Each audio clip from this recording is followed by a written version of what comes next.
Alhamdulillahirabbil alamin.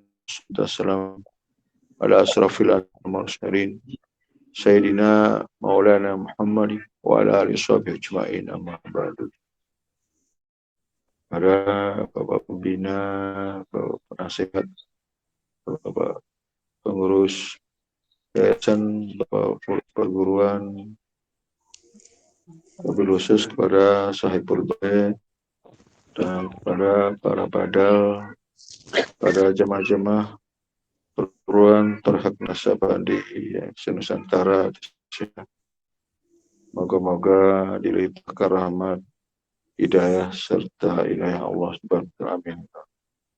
Puji syukur terlebih dahulu sama-sama kita panjatkan atas limpah rahmat taufik dan hidayahnya kepada kita, sehingga pada yang berbahagia ini kita dapat menghadiri majelis zikir perguruan Naksabandi dalam rangka kita memenuhi hajat daripada sahibul bait untuk melakukan hidmah atau syukuran.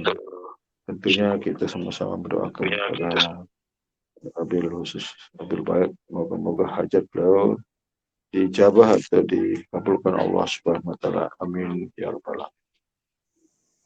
Salawat serta salam kepada junjungan alam, junjungan Nabi besar Muhammad sallallahu alaihi wasallam. Allahumma shalli ala sayyidina Muhammad wa ala ali Muhammad. Atas bimbingannya, petunjuknya, syafaatnya kita harapkan moga-moga kita ada senantiasa dapat mengikuti itu menaatinya secara zahir dan batin. Amin ya rabbal alamin. Alhamdulillah wa syukurillah wa nikmatullah wa la haula wa la quwwata illa billah. Baru saja kita menyelesaikan zikir jahar ini, zikir yang begitu menggelegar, itu kompak, luar biasa. Tentu ini tidak mudah, ini tidak terlepas daripada kesungguhan kita, tidak terlepas daripada perjuangan kita. Wajahadu fina lana tiada lahum subula. Orang berjihad, berjuang di jalan Allah, niscaya Allah mudahkan baginya. Allah berikan jalan buat Allah, tunjukkan jalannya. Nah, ini yang kita moga kita selalu tetap dalam iman, tetap dalam kita dalam keyakinan ya. Kemudian tetap dalam amal ya, istiqomah sampai akhir hayat kita. Amin ya rabbal alamin. Karena zikir yang kita lakukan ini sesuatu yang sangat berat ya, tidak gampang ya. Orang lihat aja susah ya, apalagi dia ikut ya. Tapi begitu dia ikuti tentu ada kenikmatan di dalam, sehingga tidak merasa berat, tidak merasa sulit dan sebagainya. Karena ada panduan, karena ada yang diikuti di dalam kita berzikir, tidak sebatas hanya lisan saja atau gerakan fisik saja, akan tetapi apa yang ada di dalam yang kita menjadi perhatian kita, pedoman, itu yang menggerakkan kita, itu yang kita mengikuti, yang kita ikuti di situ. Nah, inilah yang menjadi pedoman kita dalam hari-hari, dalam beribadah, sholat, zikir dan sebagainya. Itu adalah hak Allah, milik Allah yang Allah letakkan di dalam diri kita masing-masing, dan inilah menjadi hijab kita, terdinding kita, sehingga tidak melihat apa yang ada di dalamnya, dan perhatikan. Nah, itulah kebahagiaan kita, kemuliaan kita. Itu salah satu daripada yang kita tidak perbuat. Itu adalah bagian qalbu, perbuatan hati ya, daripada Allah ya. Roh itu adalah milik Allah, ciptaan Allah. Karena dia adalah milik Allah, yang Allah satu waktu diambil oleh Allah, miliknya. Tidak ada daya upaya kita untuk menyetop, menghalang-halangi. Ya, kalau pemiliknya yang ngambil. Tapi persoalannya adalah apakah kita ketika kita diambil, kita akan ditempatkan di mana di sisi Allah nantinya? Apakah di tempat-tempat yang baik atau yang tidak? Nah, itu soal. Maka sehingga Allah mengingatkan dalam Al-Quran, qad aflaha man zakkaha wa qad khaba man dassaha. Berbahagialah orang-orang yang mensucikan jiwanya dan celaka orang yang mengotorinya. Nah, itu soal. Kan Allah ingatkan pada orang-orang yang mensucikan jiwanya akan dikatakan orang berbahagia. Beruntunglah dia. Berbahagialah orang yang mensucikan jiwanya dan celaka orang yang mengotori. Dan seperti apa kita mensucikan jiwa kita, ruh kita, batin, inilah bagian-bagian orang, ada ahlinya, ada ilmunya, ada tata caranya. Sebagaimana kita mempelajari yang ada tata caranya, ada ilmu, ada bimbingannya tentang perkara itu. Sehingga kita diminta oleh Allah, pas'alu ahla zikri in kuntum la ta'lamun. Tanyalah kepada ahlinya jika kamu tidak tahu. Itu sederhananya. Itu sebabnya kita mempelajari ilmu rohani, ilmu kolbu, ilmu batin ini adalah supaya tidak asing terhadap rohani kita, kolbu kita. Kita hanya bisa, hanya tahu, sebut saja, tapi tidak kita kenal. Itu soal. Seperti apa kolbu kita, ruh kita, kan begitu.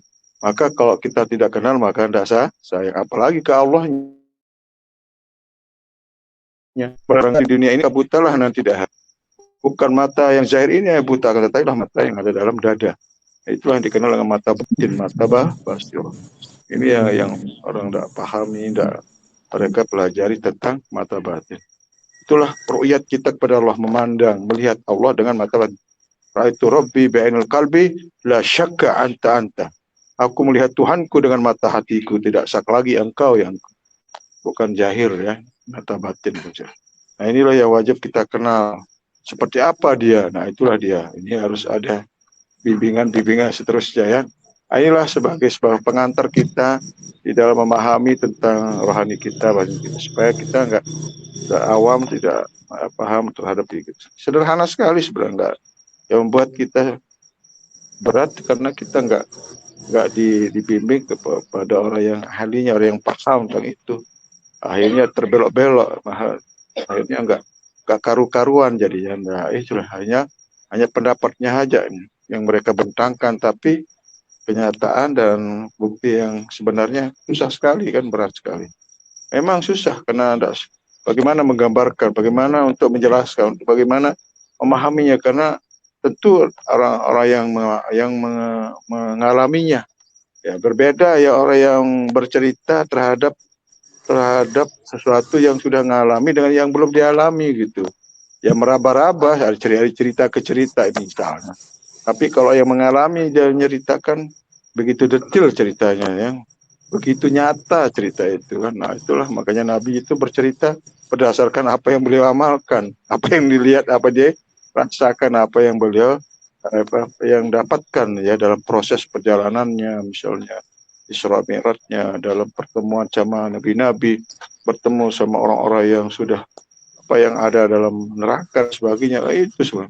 Sampai-sampai dipertanyakan mereka di situ. Itulah artinya bahwa mereka menyampaikan berdasarkan apa yang mereka lihat, mereka alami, begitu.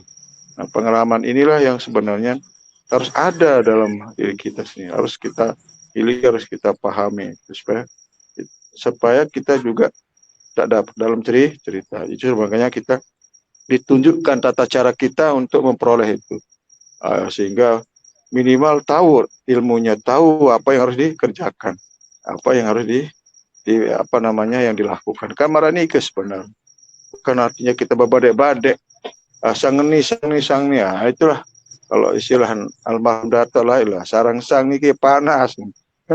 Ya, sarang niki ya nyemanasan doang, jadi narak kenyataan kita temukan. Tidak ada yang real jadinya, hanya dalam pikiran-pikiran yang masih dalam yang semu sifatnya. Itu yang susah sekali sebenarnya.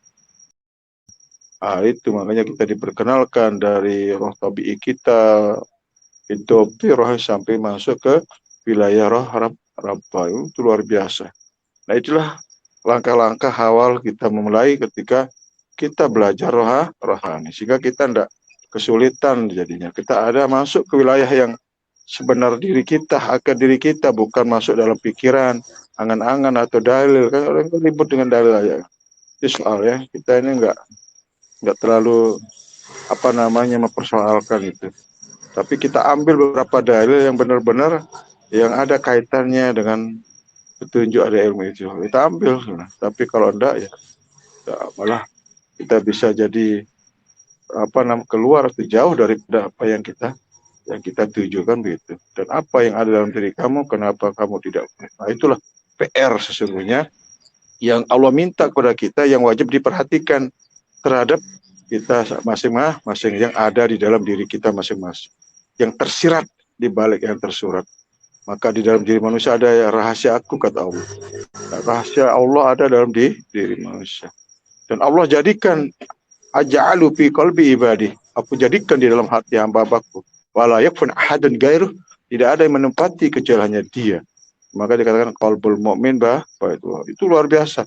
Kalau kita uraikan itu ada luar biasa. Artinya ada rasa apa namanya? Ada rasa getaran-getaran di dalam kalbu kita ketika bahas tentang itu ya. Maka orang beriman ketika disebut nama Allah maka bergetarlah hatinya.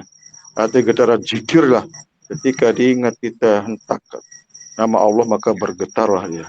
Itu dia. Jadi kalau belum ada getaran berarti perlu kita harus bangun ya.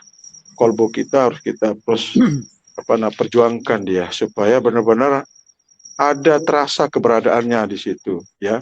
Ada puji dan sembah bila Allah yang Allah letakkan untuk kita yang kita pakai untuk ibadah. Bukan kita pakai apa yang kita pikirkan, apa yang kita buat, apa yang kita miliki, tidak. Itu memang betul-betul milik Allah dari Allah. Dan beribadah dengannya dengan penuh ketekunan. Nah, itu dia. Moga-moga penjelasan yang singkat ini ada manfaat bagi kita semua. Kurang lebihnya mohon maaf. Wabillahi taufiq. Assalamualaikum warahmatullahi wabarakatuh.